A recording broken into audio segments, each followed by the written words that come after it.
आज दोपहर हिमाचल देख रहे हैं आप। मैं हूं आपके साथ नानकी कौर।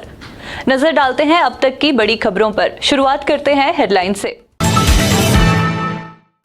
सोलन से लापता हुए 2 किशोर, 24 घंटों बाद भी कोई सुराग नहीं।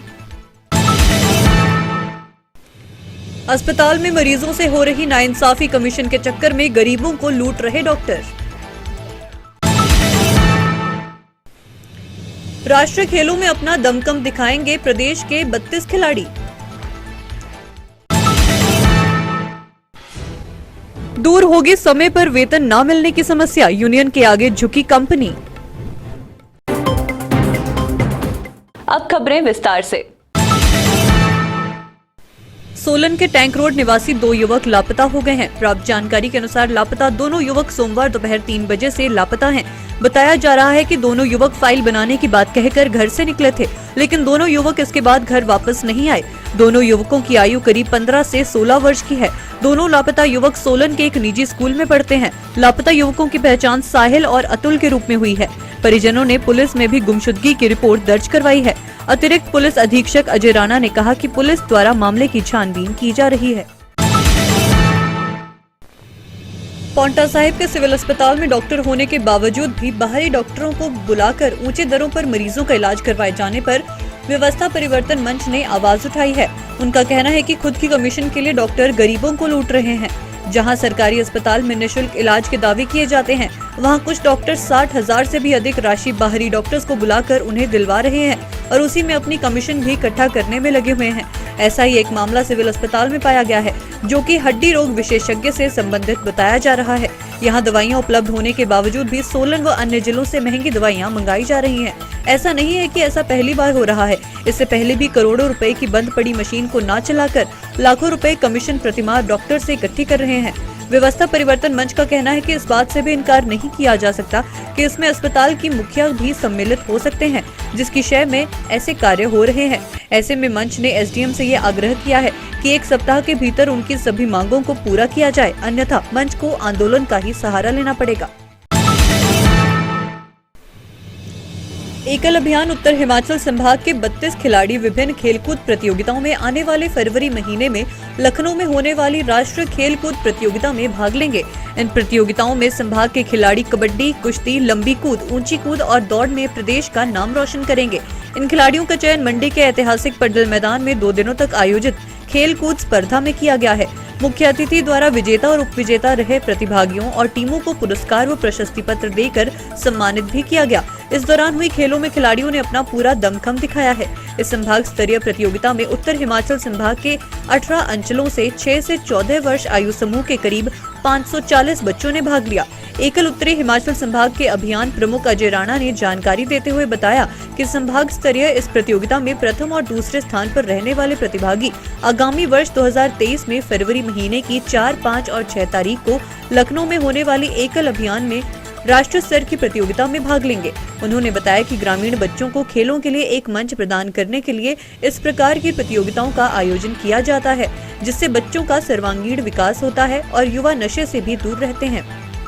अभ्युदय खेलकूद संभाग स्तरीय खेलकूद प्रतियोगिता जो है मंडी जिले के पड्डल मैदान में आयोजित हुई और इस प्रतियोगिता में एकल अभियान के 18 अंचलों से जो है टीमें 6 से 14 वर्ष के आयु समूह के बच्चों का यहाँ जो है कबड्डी, कुश्ती, ऊंची कूद, लंबी कूद और दौड़ ऐसे जो है प्रतियोगिताएं करवाई गई और इन प्रतियोगिताओं में बच्चों ने बढ़ चढ़कर लगभग 540 बच्चे इन 18 अंचलों से इस मंडी पड्डल मैदान में खेले। उन्होंने अपना दमखम दिखाया और इस प्रतियोगिता में जिन्होंने बच्चों ने प्रथम द्वितीय स्थान प्राप्त किया है, वो बच्चे आगामी 4, 5, 6 फरवरी 2022 लखनऊ में जो है नेशनल के लिए ये बच्चे खेलने जाएंगे।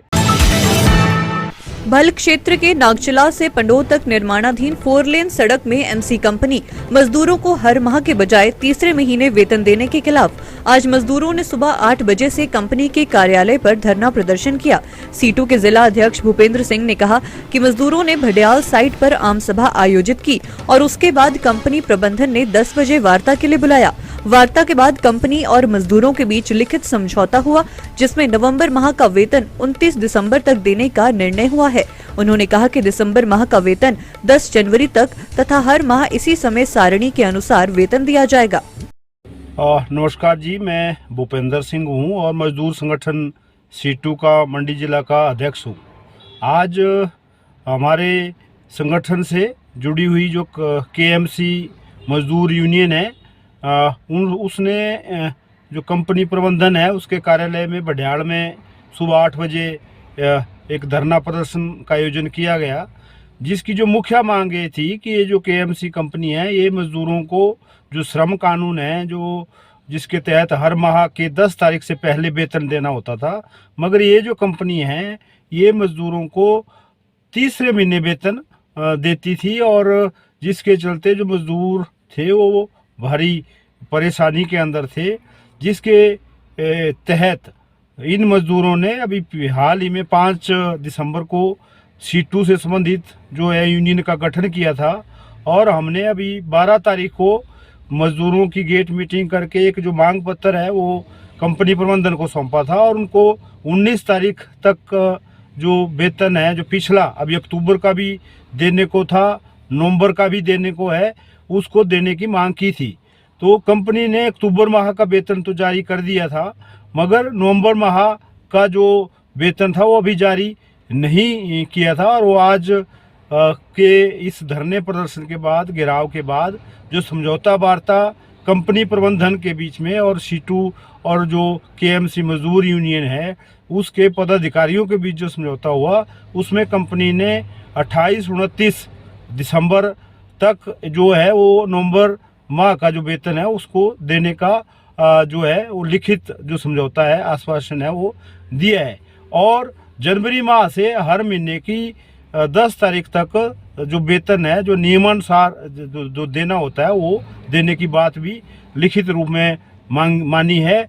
तो ये आज के इस आंदोलन का, इस धरना प्रदर्शन का जो है परिणाम है कि जो कंपनी प्रबंधन है वो उसने मजदूरों की जो जायज़ मांगे थी जो उनको अदरवाइज भी लागू करनी चाहिए थे, जो नहीं कर रहे थे वो लागू की है और एक मांग पत्र जो अभी हमने कंपनी प्रबंधन को सौंपा, जिसमें अन्य समस्याएं भी है मजदूरों की जो ये कंपनी लागू नहीं कर रही है, उसके ऊपर जनवरी के प्रथम सप्ताह में जो बैठक की जाएगी, जो हमने 15 सूत्रीय जो मांग पत्र है मजदूरों की मांगों से संबंधित, जिसमें अन्य जो सुरक्षा किट की बात है, ईपीएफ की बात है, श्रमिक कल्याण बोर्ड के साथ पंजीकरण का मामला है, कुछ और तरह की जो सुविधाएं जो यहाँ होनी चाहिए। दिव्य हिमाचल टीवी के लिए मंडी से विप्लव सकलानी की रिपोर्ट।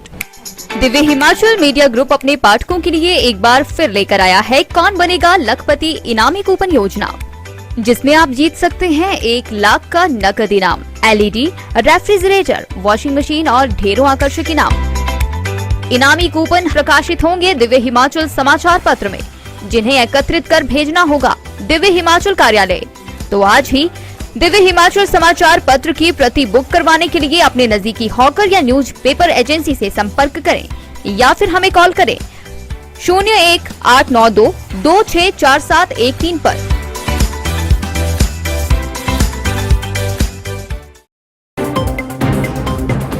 आज दोपहर हिमाचल में फिलहाल इतना ही। बने रहिए दिव्य हिमाचल टीवी के साथ।